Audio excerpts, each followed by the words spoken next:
So, na I jyst rhoi drosodd felly I Gedyn sydd yn mynd I rhoi croeso swyddogol I chi, ac yna fyddwn ni'n symud ymlaen gyda'r gweminar. So I'll just hand over to Gedyn, who's going to do the official welcome, and then we'll proceed with the webinar. Diolch yn fawr iawn, Anita. So yeah, croeso, welcome. Enw fi Gethu Davies, my name's Gethu Davies, a fi sgal y fraint o rheoli y prosiect Coedwigoedd Glaw Celtaidd Cymru.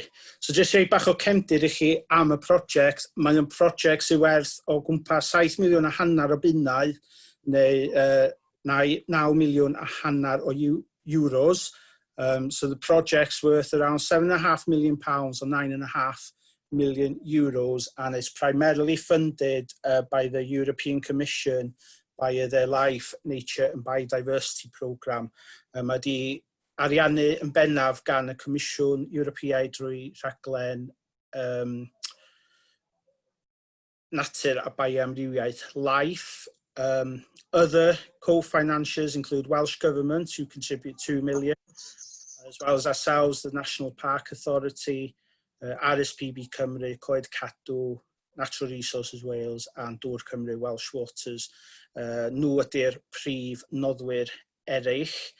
Gychwynnodd y prosiect y swyddogol ar y 9 Awst 2018, a mae'r rhedag ar hyn o bryd tan Gorffennaf 2025. This project officially started on the 1st of August 2018, and as things stand, currently runs to July 2025. So 7-year project. And basically, the overarching aim of the project is to improve the conservation status, gwella'r statws cadwraethol o gynefinoedd 91A0, sef coetiroedd derw acidig gorllewin, llewin Prydain lle, a cynefin 9180 small leaf line, tilio Syrian forest, the slopes, screes and ravines, a hynny ar draws 5 ardal o gadwraeth arbennig yn Nghymru. A trwy'r prosiect fy ni'n mynd edrych I fynd i'r afal a rhai o prif fygythiadau i'r coedlan yma yn cynnwys diffyg Pori. So the overarching objective of the project is to improve the conservation status of habitats 91A0, the western acidic oak woodland, and 9180, the small leaf line forests of slope screes and ravines across 5 special areas of conservation in Wales by tackling some of the threats to those, main threats to those habitats, including lack of grazing. So that's the introduction, very quick introduction. Os da chi eisiau mwy o wybodaeth am y project, if you want more information about the project, we've got a fantastic website set up. Gan ni wefan gwych di osod I fyny wan, ewch iddo fo, go to it, otherwise contact us directly and we'd be more than happy to answer any questions on the project itself. So over to you, Hilary. Diolch. Diolch, Gethin. So I'm Hilary Kehoe. I work for PONT, Wales's grazing organisation, helping to use livestock to graze for habitat benefit across Wales. I'm farming with my family near Bethesda, grazing various habitats with our cattle, sheep and ponies. I'm delivering 2 grazing-related webinars for the Celtic Rainforest Life Project, Snowdonia National Park, and helping to produce some resources on woodland grazing. In this webinar, I'm going to explore why we need grazing in the Celtic rainforests. I'll go through what's special about our Celtic rainforests and what are the threats and problems faced by the project, what's wrong with it at the moment. We'll look at what livestock can achieve and why, and look at the timescale over which, not only over which this project's working, but over which the Celtic rainforest has been going, and we hope it will continue running. I've got a decision tree or a flow chart showing whether your woodland, how you know whether your woodland is under or overgrazed and what management it needs according to what your flow chart says. And then we'll look at the grazing considerations if grazing is indicated. What are the main things you need to think about before introducing grazing, and a little bit about how to get over hiccups along the way. although the next webinar will cover more of that in the practical note. At the end, there's going to be a question and answer session. You can submit questions in English or Welsh. Gethin will help to translate the Welsh ones for me. I'm afraid my Cymraeg is not that good. And I'll handle the English ones. And there's members of the project team watching the webinar, so if they're project related questions, then they'll be able to answer those. So to start with, what is special about Celtic rainforests? Only fragmented areas of Celtic rainforests remain, mostly located on steep slopes or in narrow gorges, where they've been sheltered from agricultural and forestry management over the centuries. In times gone by, these woodlands would have covered a much wider area, but today they're a really rare habitat. Our Celtic rainforests are cool and wet, with 200 days a year of drizzle and many other types of rain.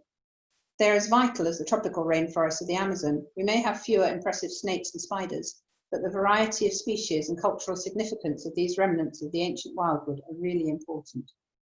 There's an exceptional number of epiphytic plants, which are plants growing or hanging from trees that aren't parasitic. The ground is covered with a deep blanketing of mosses and liverworts, which rise up the trunks of the trees onto the horizontal branches and up into the canopy. Lichens and ferns grow on the trees, both living and dead, and on the rocks in the ground. We've got woodland wildlife such as tree creepers, bullfinches and wood warblers and bats, and so many tiny microhabitats supporting different specialist species. We've got the privilege of caring for something rare and special alongside the responsibility of ensuring it's secured for the future.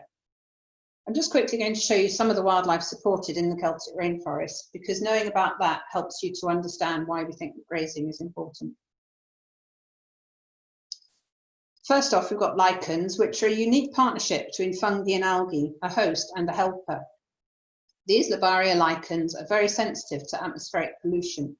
They grow on trees with neutral to alkaline bark, and they're a species that indicate ancient woodland sites, as they've got quite specific requirements to thrive and require continuity of conditions for hundreds or thousands of years. Once lost from a site, they may never re-establish. This is a rock. This doesn't have Labaria lichens on, but it has lichens on.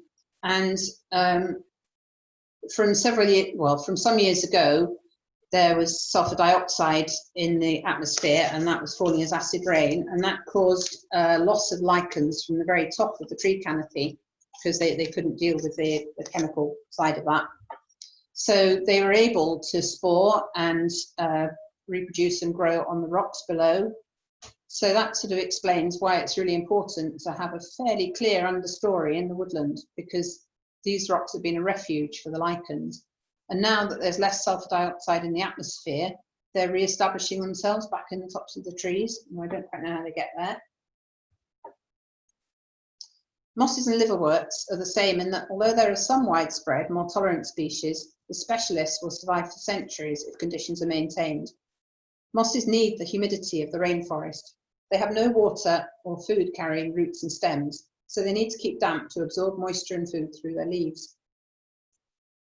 Liverworts grow on rocks, banks, trees and logs, and again they're in different microhabitats in the woodland depending on their species. They like humid places and can be really small, minuscule, or form larger clumps the size of an apple or bigger. They exploit the microhabitats created in the rainforest in terms of light and shade, humidity and topography.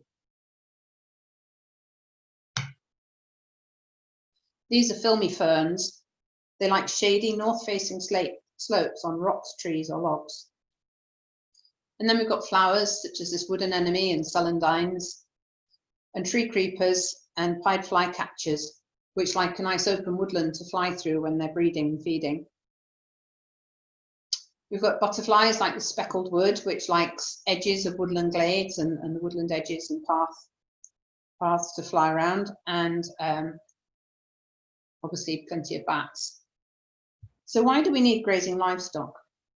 It all started millennia ago with the large herbivores roaming before the Neolithic agricultural revolution. We used to think that the wildwood extended across Europe as dense forest until cleared and farmed by Neanderthals.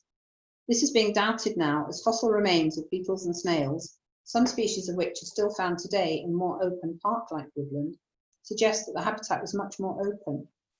Here we've got the auroch, my favourite ancestor of the present-day cow. It stood over 6 foot at the shoulder with huge horns.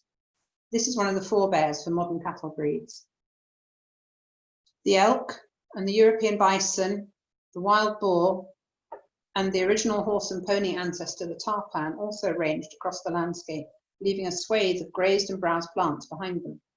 Trees could establish in low scrub and blackthorn thickets, so there would have been large glades and some more densely wooded areas, and open grassland in a kaleidoscope of ever-changing habitat over the decades and centuries. So these grazing livestock have been responsible for the development of ancient woodlands, promoting the clearer understory, sunlight penetration, and development of massive trees that are needed for lichens and wildlife in our Celtic rainforests today. So what can livestock achieve? By grazing and browsing, they allow less competitive species to establish. Dominant species are reduced. Long-term browsing by livestock produces an uneven stocking and structural diversity of trees, which results in high lichen diversity. Trampling can move plants and animals. Spores spread on the bodies of the animals, and trampling creates areas of bare ground for regeneration. Spring grazing in woodlands reduces the regeneration, but autumn grazing promotes it as acorns and tree seeds and plant seeds are trodden in. Here are some of my own cattle, causing some structural diversity under the gorse bushes. So the cattle and ponies can wander about through the wood and break things down as they rub on them and make roots around and browse saplings to create the structural diversity. And they'll suppress competitive grasses and shrubs, and also do nutrient cycling through their dung and through the action of eating and digesting the grasses. And they attract insects, such as dung beetles, which I put a picture of a dung beetle, but it's not there. So this, the vision of the Life Celtic Rainforest project is to address the threats currently affecting the woodlands and improve their condition. The aim is to establish careful and appropriate grazing in the right places to maintain the airflow the lichens need by browsing excess vegetation, saplings and brambles, and restore light levels where needed for lichens. They will improve access for bats and birds that need clear flight paths, and increase insects, and also help the rural economy through livestock production, albeit on a very small scale. This 7-year project can only just start to restore the conditions that prevailed for many hundreds of years, but it's essential that it does. So I'm just quickly going to look at the problems that are faced by the project in the Celtic rainforest, some of which can be helped out by grazing and some of which can't. So the first is rhododendron, which is a problem that can't be solved by grazing.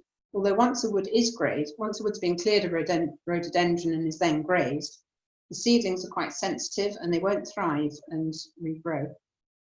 The rhododendron is so dense that it restricts the airflow through the woods that the lichens need. It reduces light and smothers out the native plants of the understory. The Celtic Rainforest Project are producing a rhododendron toolkit to spread best practice on control and management, so you can ask them about that. This ancient tree in the middle of the picture is being shaded out by the conifers planted around it. This isn't a job for grazing animals to sort out at this stage, although early on in the growth of the trees, they may well have done some damage and stopped them growing quite so close. Halo thinning is being carried out to allow the tree light and space. So here is where we need grazing to come to the rescue. You can see dense bramble and bracken and ivy growing up the tree trunks, and a lot of birch saplings in here. Fortunately, help is at hand.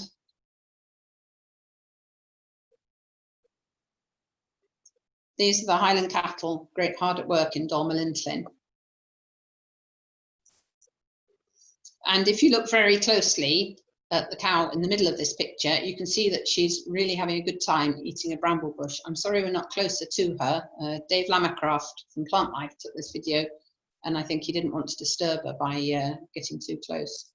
But if you look carefully, you can just see that she's chomping away on that bramble bush and really enjoying it.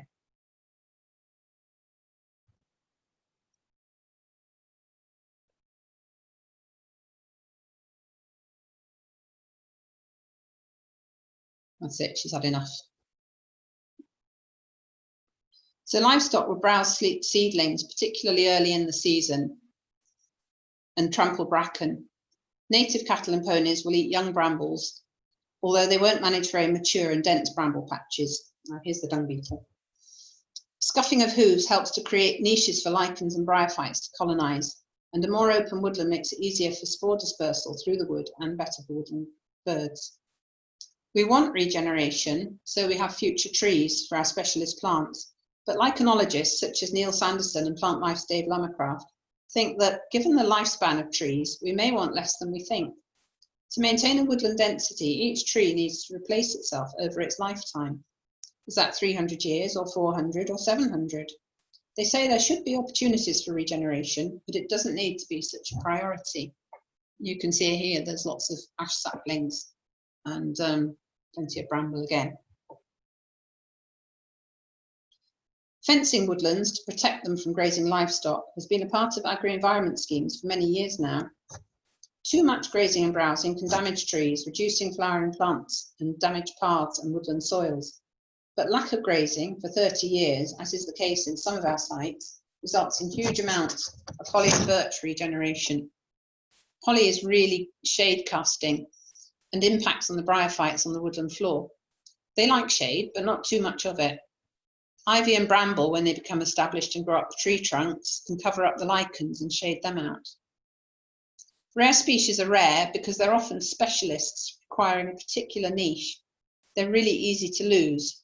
They don't move easily and can't just find another niche. Even 5 years loss of grazing can lose a centuries-old population of lichens. The only way to get them back is to bring them in from elsewhere sometimes. More robust populations are more resilient, but any change of continuity in woodland conditions will have an impact on species. Even random, apparently insignificant events, such as beavers felling a few trees, can be catastrophic for the lichen population.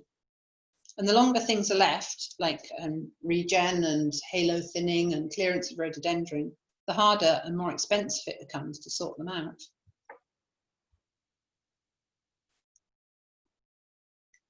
As the Woodland Trust, Restoring Ancient Woodland Practical Guidelines say, all ancient woods are unique and face varying challenges. The legacy of historical land management practices adds to the pressures of current and emerging threats. Ancient woodland restoration is always a long-term process and must be adaptable to this constantly changing backdrop. It's not an aspiration to return a woodland to some past condition. It's about looking ahead to restore and maximise the ecological integrity and resilience of these incredibly special places. We think of timescales in terms of our own lifespans, or annual cycles, or project lengths. These habitats are in it for a very long haul, centuries, and we're just a blink to them. So here's a decision tree. It's a very basic one, but it's just a bit of an outline as to some of the thoughts that thought process that you could have before grazing a woodland and in assessing it. So it's really important to know what you've got, so you understand the consequences of management decisions. When I was finding out about working out what to say in this talk, somebody said to me, it takes about 10 minutes to fell a tree and you're not going to get to put it back up again. So you sort of need to think very hard about what is there and understand the consequence of what you may decide to do.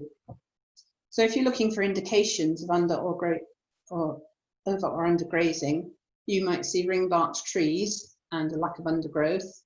There might be a browse line, so no leaves below about 4 or 5 foot high, or depending on whether they're goats or cattle or sheep. And there might be no tree regeneration and a reduction in flowering plants. You can also check the site management history and find out whether there's a flock of sheep that is there every winter, or understand where goats or something are getting in. Lack of regeneration may not be grazing related. It might be to do with just the viability of seed or the accessibility of seed to the soil. If a site is undergrazed, there'll be many saplings, there'll be bramble and ivy, a lack of airflow, and maybe public access paths and things are overgrown. So if it's undergrazed, the first thing you need to do is check your constraints. So You may need, there may not be natural water available, or it might be down a very steep ravine, as is the case in one of the woodlands in the Celtic Rainforest project. So you may need to put a pasture pump in, or arrange for a piped water supply from a local farm. All animals need water, sheep less than cattle and ponies, but cattle need 10 or 12 gallons of water a day. You need to think about the welfare. Well, to check the constraints, you need to think about the fencing, the boundaries, how the livestock could get in there. So maybe if you've got tame ponies to go in, you could lead them in and out. But if you needed to put some livestock in, you might need to get the trailer all the way up to the entrance of the forest. You need to think about handling. If an animal is sick, or you need to gather them and load them, then you need a pen. And you need to think about the public access. So if there are lots of dogs walking through a wood, you may not want to put sheep in there because they may be more prone to worrying than cattle or ponies. So you can do a site survey and check out all those things. And you need a risk assessment. You need 2 risk assessments. The first one would be for the livestock. So have you got steep cliffs in there, or a really boggy area, and your livestock isn't hefted to know about how to walk around bogs? Or pinch points are a dangerous thing. So if you've got a path that narrows, and supposing somebody met cattle coming one way and there was nowhere for them to pass, you can cut scallops in the woodland to facilitate livestock getting out of the way. Or my cattle on Anglesey tend to use the boardwalk quite a bit, so we've had to sort of make other routes for them so that they're not in the way of people trying to walk along the boardwalk. You need to make sure the stock can be checked. The government legislation really says they should be checked every day. So training stock checkers, seeing if there are people who regularly walk the woods who might want to have a look at the livestock and be part of a group that looks after them. It's a really good way of engaging the public, and it's good for their mental health to have something that they think they're looking after. So thinking about availability of stock checkers and then training is really useful. And maybe you could put location collars. I think Helen, the project officer, is looking at location collars, geo-tracking collars on some ponies on one of the sites, which is very large, and you can spend a day looking for the ponies. At least if they're sending a message to your phone saying where they are, that's really helpful.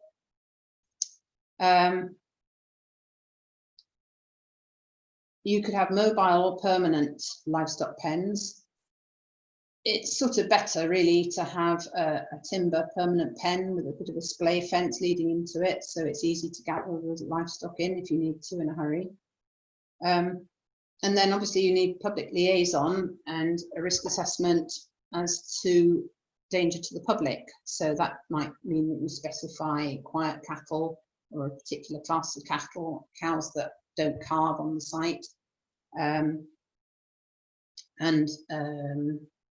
Yeah, just a health and safety risk assessment really for people. And then public liaison. So we've held Meet the Cow days, where you just take some cows and put them in a pen somewhere, and people come along and have a look at them and maybe reassure themselves that they look fairly harmless. It's a really good opportunity to be able to talk to people about what the grazing will do and how they can manage around the cattle. Maybe you could have alternative routes, so there'd be signage to say where the cattle are, and then you could have an alternative route that people could still walk through the wood but just miss the livestock. And signage is important to let people know why they're there and what they're doing and when they're there. So the signs need to be taken down when they're not there and put up when they're going to be. If a site is overgrazed, you need to find out why. Is it stray sheep and wild goats, or is it established livestock grazing? If it's the strays, then you need to assess your boundaries and find out where they're getting in. We've had some success putting crank top fencing, so that's it's like a metal post with a bend on the top, and put that facing out of the wood rather than in, as it would usually be around your field. And it's really hard for goats to jump over that. They can't get back and round and over the crank top. And maybe you need kissing gates instead of ordinary pedestrian gates, because perhaps people are leaving gates open and you can get through. If it's established livestock grazing and it's somebody with an agreement, maybe you can negotiate with the grazier to change the grazing plan. And maybe there are other sites that you've got available locally that they could graze, or maybe they would just be willing to revert to pulse grazing after a break of a year or two. So here's some considerations that you need to think about when planning grazing. First of all, the species. So we've usually got access to cattle, sheep or ponies. They all graze in slightly different ways. Cattle and ponies can both achieve the same results, although I sort of prefer cattle grazing because I think they leave a bit more structural diversity than ponies do. The choice depends on your assessment of what the site needs, and every situation is different. So the woods in the Celtic Rainforest project could all maybe potentially end up having a different solution of timing of grazing and whether they're grazed in a pulse, that is quite a few animals going through very quickly, or whether you've got a few ponies in the woodland all year round. Cattle are great, they're heavy, so they trample, but they need to be part of a viable system. And you know, people are making a living out of managing those cattle. So you need to sort of work out how it fits in with their calving pattern or their finishing pattern. They have a lot more issues with, they have to be TB tested, and in some parts of Wales they have to be pre-movement tested and tested a few weeks after they've moved to make sure they're TB free. Up in Gwynedd, we're quite lucky, we don't have to test pre-movement, but we still have to do an annual test. So if they were all year on your site, you'd need to make sure you've got pens and a crush to do the testing, or in some parts of Wales, you need pens and a crush to do the post-movement testing. In some situations, they could graze for 60 days without a test. So in reality, you end up putting just a few more cattle than you might want to on for a shorter length of time. And then that gets around the need to do a test when they're out on site. With a cattle system, a cow is pregnant for 9 months, and then if she has a bull calf, it'll be at least 2.5 years before that calf is ready to sell. And in the case of our cattle at home, it's about 3 or 4 years. So it's a really long-term commitment. And if you're dealing with a cattle grazier, it's nice for them to know that they've maybe got 2 months of grazing with their cattle in your woods every year for the next 5 years. Otherwise, they could invest in a herd and then discover they've got nowhere to put it in 18 months' time if you change your mind. Ponies, semi-feral ponies, so from the Welsh hillsides that aren't particularly tamed, you can get them, you can train them to be head collared and have their feet picked up and loaded, but not be looking for food from people, because pet ponies can be total bullies if they see somebody with a carrier bag. So we use semi-feral ponies quite a lot for grazing because they just go and get on with the grazing. They don't really worry about people. But obviously people make less money out of ponies than they would out of cattle. So you need to know whether you just have a few ponies all year round or whether you're going to move them on and off. And if you are moving them on and off, then where are they going to go when they're not in the woodland? I think one of the sites in the Celtic Rainforest was grazed for a while by people with a pony trekking business, which is perfect. So they had the ponies in the wood when they weren't pony trekking, and then when we didn't want them in the wood, they were out with people earning a living. You need to think about with casualty stock. So if an animal dies somewhere on your site, you need to figure out what your plan is for recovering it. I know we've had issues with a bullock getting stuck in a bog in the wood for the Wildlife Trust, and you have to be winched out with a digger.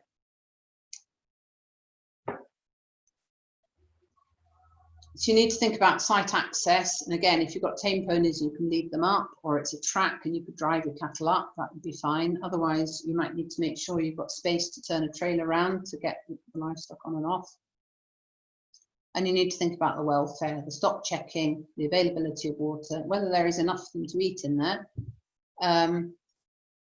and parasite management, worm control without giving them drugs that will affect the insect life in the woodland. With sheep in the summer, then you have to be careful of things like maggots, and just be aware, check out with your farmer that he's assessed that that welfare can be maintained when they're on the site.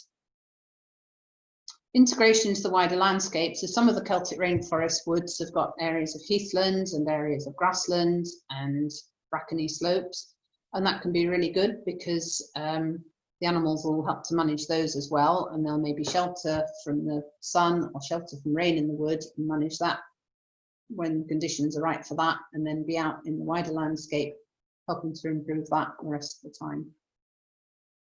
I've discussed a bit about farm systems already.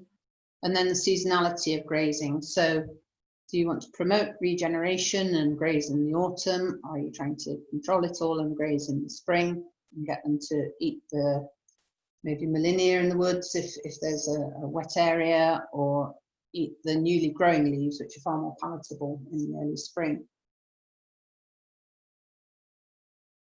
And then stocking rate. So it's generally best to have a gentle start in terms of stocking levels, unless you want to mob stock and put a lot of livestock on a specific area to clear holly regen or bramble. So stocking rates are really low for woodland management. The grazing at Gantruid is done by just 4 highlands on 30 hectares. Since they've been grazing there over the last 5 years, the wood has become so much more open. Where it used to be choked with undergrowth, you can now see right through it. And there's a difference being seen in the lichen production. The grazing there is done on an annual basis, but pulses of grazing every few years, once the right conditions have been created, is often enough to maintain them. And regular assessment will help to determine when to reintroduce or stop grazing. If you've got indicators of things that like flowering plants in the understory or excessive browsing, then you can work out when to take the livestock off and when you need to bring them back in. Of course, we're often constrained by what's available locally, and you have to be quite flexible in terms of livestock. If the site isn't full of brambles, sheep in the winter won't damage the soil. Bluebells are really sensitive to soil damage and compaction, so sheep can often be an answer in a bluebelly sort of a place. And keep the site open. Too much heavy stock might reduce the bluebells, but sheep are fine. But you have to watch out for them getting tangled up in brambles. They're vulnerable to worrying by dogs, so you'd need signage to make sure that people have got their dogs under control when walking through the woods. Maybe the old ranger out there just reminding people. We use some close shepherded stock, so we send a shepherd out with a flock of 25 Manx Lockton ewes for some woodland trustwoods which aren't fenced. So they just turn up with a trailer in the car park and go and graze the woodland glades for a week or two. And that's quite a good way to just pass through and just clear any little bits of impeding bramble or plants that you don't want in there.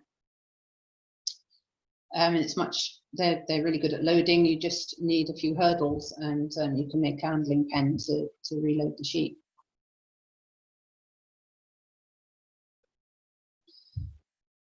So we've nearly at the end now. We've looked at why the Celtic rainforests are important and had a quick summary of their ecology and the history and role of livestock grazing and management.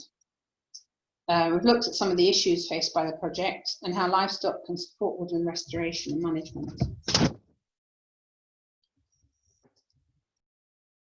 So I hope you've enjoyed this and found some useful information in it. There's questions and answers to follow. Next week, we'll be discussing practical steps to establishing woodland grazing. Diolch, thank you. Gwych, diolch yn fawr iawn I chdi, Hilary. Thank you very much. Yeah, very interesting. I always pick up little things doing these things. Even though you think you know a lot about something or quite a bit about something, you always pick up additional things in these webinars. So no, really interesting. And I'll open up now. Na I agor o I fyny wan. Mae yna un cwestiwn wedi dod I fewn, dwi'n meddwl. There's one question come in during the presentation from Rachel. Ask, how do you manage parasites in livestock without using ivermectin-based products? I don't know if I pronounced that correctly, but you okay to answer? So, yeah, there's ivermectins. They're really, really bad for dung beetles and insects and things that like the dung. And in fact, they sort of have an effect on all the insects around the livestock. So if you're pulse grazing or grazing for a short period and you have to use ivermectins, then you can use them just pre-housing your cattle if you house them, or when they're coming back home for a short period and just have like a sacrifice field that you'll inject them and leave them in that field for 2 or 3 weeks while the worst of the chemicals go.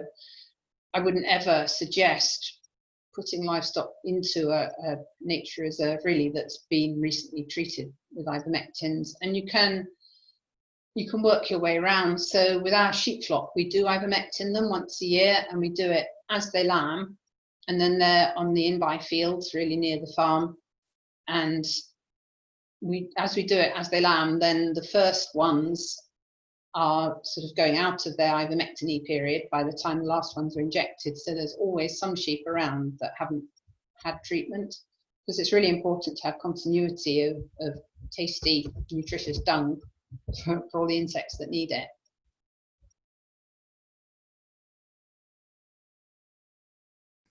Sorry, diolch Hilary, thank you. I hope that answers your question, Rachel.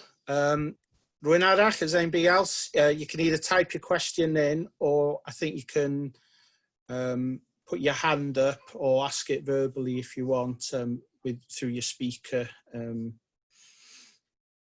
If nobody else has one, I mean, quick one is like, so last October, Welsh Government have been consulting on the next agri-environment scheme, post-Glastir, if you like, over the last sort of 12 to 18 months. And the project submitted a response to the latest consultation around October last year. How do you think existing agri-environment schemes suitable, or are they offering sufficient incentives for this kind of grazing, the kind of grazing we're looking at? And how do you think future agri-environment schemes can be sort of better put together, if you like, or offer better opportunities for this kind of grazing and to encourage it? Because obviously our project runs till 2025, but looking longer term, you know, we don't want a project to come to an end and then all our good work disappears. So yeah, I'd welcome your thoughts on that, if you don't mind. It's a problem with your woodlands, because woodlands aren't counted as grazing land. So when we've got conservation grazing livestock with our farm over different special areas of conservation, SSIs around Gwynedd and Anglesey, and we declare those lands as part of our holding, and then we get the single farm payment on them, and that pays us to pay stock checkers and do running about with the livestock and generally manage the land. But if it was a woodland, there would be nothing available for that. We wouldn't be able to, we could add it to our farm holding, but we wouldn't receive any payments on it. So that's probably quite an issue for you, because certainly we couldn't do the grazing that we do on our wildlife sites if we weren't receiving a single farm for them. We just couldn't afford to run up and down and run around the animals and pay someone to check the stock in the middle of the week. I think there is hope, because Welsh Government are looking at more of a payment for outcomes, so payment for environmental and ecological outcomes for their next scheme. So it just depends what categories they decide to have. So if woodland management using grazing livestock becomes a category, and you can show that you've had stock, you know, that you've got stock in there and that they're doing a good job, then maybe there would be a payment for it, although it sounds a bit off the wall for the Welsh Government to suddenly decide that it's okay to put stock in a wood. So I think future schemes need to have more flexibility and look at things on a case-by-case basis, and they need sort of knowledgeable management from the start, don't they? I think we just have to be hopeful that there is enough consultation with people like Nature Friendly Farming Network and farming unions and the likes of you, who are managing the project and managing grazing as part of that project, for them to have enough information. I don't think that glass tier has been, I think it's been a bit too standardised and not site specific. And it's, we manage a site for breeding lapwing, and the prescription from glass tier didn't agree with how we manage that site, even though we've got 7% of the Welsh lapwing population on it. So we didn't go into glass tier. They were going to give us £1,500 to do all sorts of things that we thought didn't fit. So it'd be nice to think that there would be a more site-specific, better informed conservation scheme. Yeah, and obviously that's one of the main outputs of this project is, in addition to the work we're doing on the ground to improve the habitats, it's about sharing knowledge and trying to influence future policy. So obviously we've arranged some outdoor events with you, which will hopefully be held next year, and hopefully we could get some of the right people onto those in order to try, influence the correct people, so that we can ensure, like you alluded to, that future schemes do take into consideration that sort of site-by-site need, and are flexible enough to allow that. Yeah, that'd be great. Thanks, Hilary. So we got a couple of questions that have come in from Philip Perrin. The first one, great presentation. Thanks to Hilary for that. What are the characteristic species of the Tilioceria 918 or woodland sites within your project? I'll probably be best to answer that. So the main species, the main tree species would be ash, Fraxinus excelsior, and wych elm, and some small-leaved lime. It's worth noting that in the context of the project, I think that the area of Tilioceria that we cover is less than 1%. I think it's something like 0.5% of the whole project area. So it is very much overshadowed, if you like, by the oak woodlands in the context of this project. But nevertheless, it is present, some of it in the Meirionnydd oakwood sack, and then some in the Coedwigoedd sack in the middle. I don't know the Coedwigoedd sack intimately, the site, because it's managed, that the project areas outside of the national park are managed by RSPB staff rather than ourselves. So I don't know intimately, but those are the kind of character tree species that you would expect. And also, and obviously the onset of ash dieback is a huge concern, not only to that habitat, but just in general, it's a huge concern.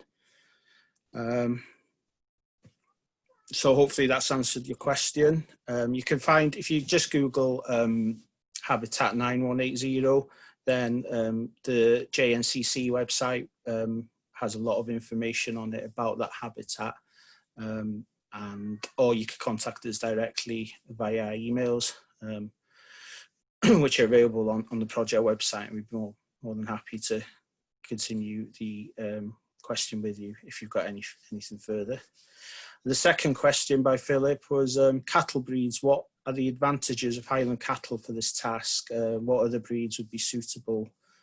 Question mark, Belties, question mark. Are you okay to answer that, Hilary? Yeah, that's fine. So I've got Highlands and Belties at home, and the Highlands are slightly less flighty than the Belties, but they're all pretty chilled and good at what they do. The Highlands are more keen on I don't know, they all like wallowing up to their bellies in water if they can get a chance to it. You just need a traditional type of breed or a native type of breed that it's great if they've got a double coat, so they have like a layer of warm coat right next to the skin and then a longer water repellent coat above. So Belties and Welsh Blacks and Highlands and various, what else, Galloways, other normal Galloways will have that. I think it's, yeah, the sort of traditional and native breeds tend to have a more diverse palate.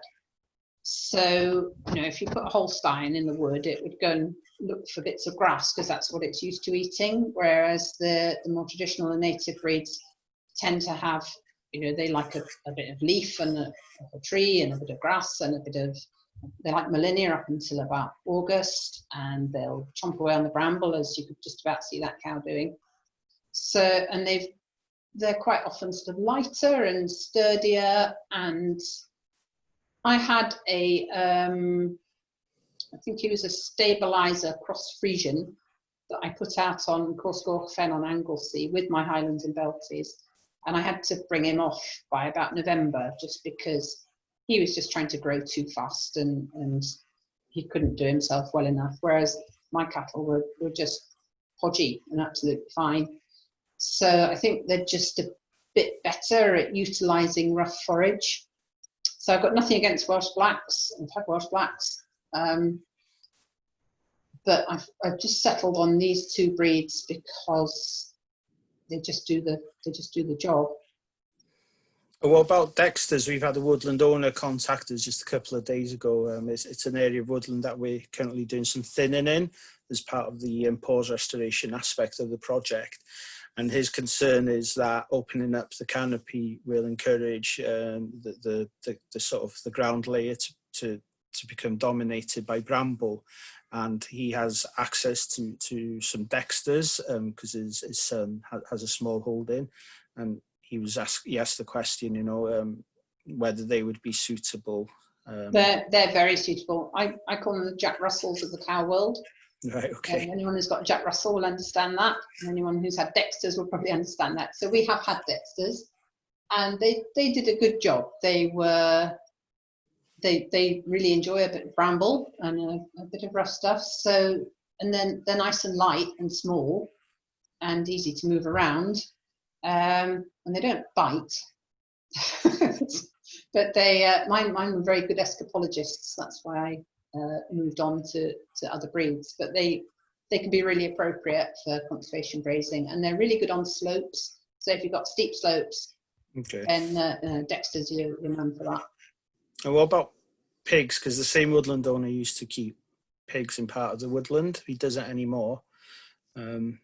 You know, you talked about ponies, sheep and cattle, but I was just wondering, you know, wild boar used to be. Yeah, they like to dig, so it depends how much disturbance you want in the soil. If you've got Japanese knotweed in there, put some pigs around that would be absolutely fine. They're really great at digging that up and getting rid of it. It's a non-chemical means of doing it. Probably a couple of pigs in a wood would be fine, but too many of them might do too much damage to the soil layer. And have you got any experience of rhododendron poisoning sheep? That's something that I've heard. Yes, yeah. Times, but I've never read anything, you know, scientific. Actually. No, we've lost sheep that have browsed rhododendron. Okay. So it's not really. I think if there's tiny bits of regrowth and shoots, maybe that is okay, but you couldn't put them in to do rhododendron management or have a massive bush. I think probably they wouldn't choose it if there's enough other things to eat. Is it more the regen rather than mature stand? Yeah, so I think certainly my husband does a lot of work in woodlands, and he's finding that if a woodland is grazed, it's really, really good at not having rhododendron. Whether that is structural damage or whether they browse a tiny bit of regen and it's fine. I'm not sure. But I wouldn't recommend grazing it as an occupation. Diolch yn fawr. Before we leave then, is there any further questions? Os gen rhywun unrhyw gwestiynau bellach i yna Hilary neu fi am y project? Please. If anyone's got anything that they would like covered next week, then I'd be open to any suggestions. Yeah, most certainly. You can either put them on here now or you can email us directly. Said earlier, there's generic email which is available off our website. You can send them through beforehand. Fel arall, at y pwynt yma, at this point, I would just like to thank everybody who's attended. Obviously, diolch yn fawr iawn, massive thanks to Hilary for giving us the really interesting presentation. And edrych ymlaen at wsos nesaf. I look forward to the moment. Anything you want to add at this point, Anita? Dwi'n meddwl mae pawb efo e-bost fi, felly os maen nhw eisiau gofyn cwestiwn wedyn neu eisiau codi rhywbeth ar gyfer tro nesaf, croeso chi e-bostio fi a na I pasio fo ymlaen I Hilary. So just to say that most of you got my email address, so if you want to raise some specific questions or ask something to cover next time, then you can email me and I can pass that on to Hilary. Great, diolch. And then, as Hilary also alluded to, as part of the agreement we have with Pont, they are going to be producing some kind of booklet guidance specifically on grazing in woodland situation. But we're not set a deadline to when that will be produced, but hopefully it won't be too far in the future. So please keep an eye out on our website. It will be available as a downloadable PDF with our gafel PDF ydwch lawr lwythor ar y wefan. So gobeithio fydd hynny efo, lot o wybodaeth yn efo hefyd chi. And whenever, beyond these webinars, if you've got any questions about the project and the work we do, please do not hesitate to make contact with us. We're keen to sort of speak to anybody who's interested, really. So, diolch yn fawr. Enjoy the rest. Mwynhewch gweddill noson, and I weld chi wsos nesaf gobeithio. I'll see you next week, hopefully. Thank you. Ta-ra. Diolch.